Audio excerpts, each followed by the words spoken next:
এই দুনিয়া কিছুই। রাতের বেলা যখন ঘুমাইতে যাই ভয় লাগে, ঘুমের মধ্যে কত মানুষ মরে গেল।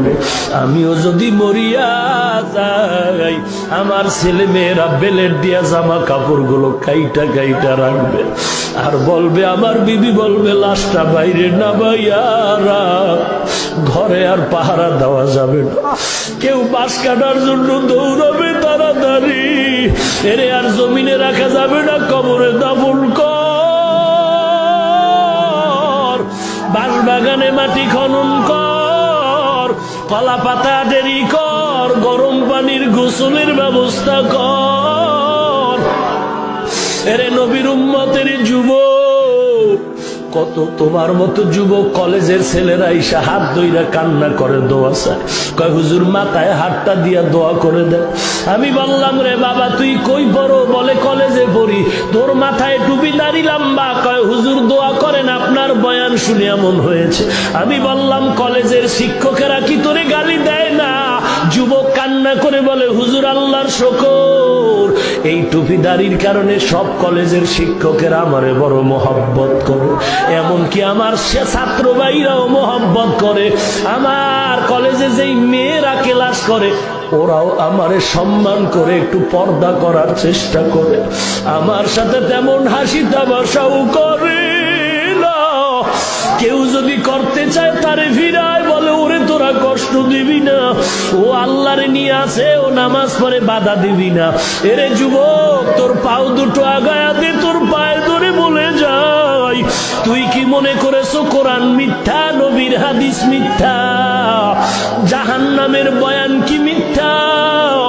আল্লাহর নবী জাহান্নামের বয়ান যখন করতেন, সাহাবায়ে কেরাম বেহুশ হয়া পাগলের মতো করতেন, মনে হয় যেন তারা জাহান্নামের আগুন নিজের চোখে দেখতে পায়। এরে নবীর উম্মতের দল, ওই অন্ধকার কবরে তোর খেলার জীবনে কত বন্ধু ছিল, আজকে নাই। লেখাপড়ার টেবিলে কত আড্ডা দিছ অনেক বন্ধু নিয়ে, আজকে নাই। কর্মজীবনে কত বন্ধু ছিল, আজকে নাই। ওরে যুবক, তোর মতো যুবক দাড়িওয়ালা নামাজি কলেজে অভাব নাই, র্যাব আর্মি পুলিশের অভাব নাই, তুমি কেন পারবা না? আমার মন বলে তোমার কলবে আল্লাহর ভয় নাই। ওরে আল্লাহর বান্দা, কিসের পীর, কিসের দল, কিসের নেতা? ওরে আপন তো আমার মা বাপ, এই মা বাবাও কিন্তু কবরে গিয়া আপন হয়ে সহযোগিতা করবে না। ওরে দুনিয়ার লাইনে দেখ, স্বার্থে আঘাত লাগলে মা বাবায় ছেলেরে ভুলে যায়, ছেলেও মা বাবা স্বার্থের কারণে ভুলে যায়।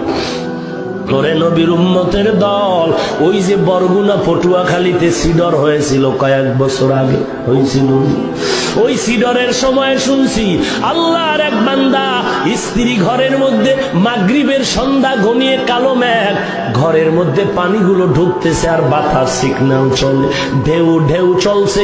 স্বামী আর স্ত্রী চিন্তা করে, কি করি, ঘরে যদি বয়া থাকি পানি বেড়ে যাবে, মরে যাব, এইবার বেরিয়ে যাই, যা হবে পানির মধ্যে হাবুডুবু খায়, কোনো দিকে যেতে পারলে যাই। দরজা দিয়া নামে, বিবি ডাক দিয়া কয়, স্বামী আমার দুইটা সন্তান তুমি নাও, আমি একাই পারবো না, তুমি নিয়ে যাও। এইবার আল্লাহর বান্দা বাচ্চা দুইটা কাঁধে নিয়া পানির মধ্যে নামলো, এদিকে স্ত্রীও ভালো করে মজবুত বেঁধে নামলো। পানি বেড়ে বেড়ে বেড়ে বেড়ে যখন সিনা পর্যন্ত বাড়তে শুরু হয়ে গেল, এবার দাঁড়ানো যায় না, ঢেউ, অন্ধকার, বাতাস। আল্লাহর বান্দা বলে, আমি তাকায় এদিকে, আমার বিবিটারে ঢেউয়ে কোথায় যেন নিয়ে গেল, আর খুঁজে পাইলাম না। এদিকে এখন আমার দাঁড়ায় থাকতে পারি না, পানি বাড়ে, আমার পাওটা চলে যায়, পাও দাঁড় করানো যায় না। এইবার চিন্তা করে দেখলাম আমিও বাঁচবো না। এবার আমার বড় সন্তানের বললাম, বাবা তুই আমারে ছেড়ে দে, আমি তোরে আর ধরে রাখতে পারি না। ওই সন্তানটা আমার গলা জড়ায় কাঁদে আর বলে, আব্বু আমাকে ছাড়িও না, আমি সাঁতার জানি না, মরিয়া যাব। এইবার দেখি না আমার সন্তান আমাকে ছাড়তে চায় না। যখন পানি বেড়ে বেড়ে আমার এই গলা পর্যন্ত উঠতেছে, আমি তখন আমার ডান হাত দিয়ে আমার বড় সন্তানটারে ধাক্কা দিয়া পানির মধ্যে ফালায় দিলাম। দেখি বাচ্চাটা পানির ঢেউয়ে হাবুডুবু খায় আর বলে, আব্বু আমাকে বাঁচাও। এইবার আমার মেয়েটা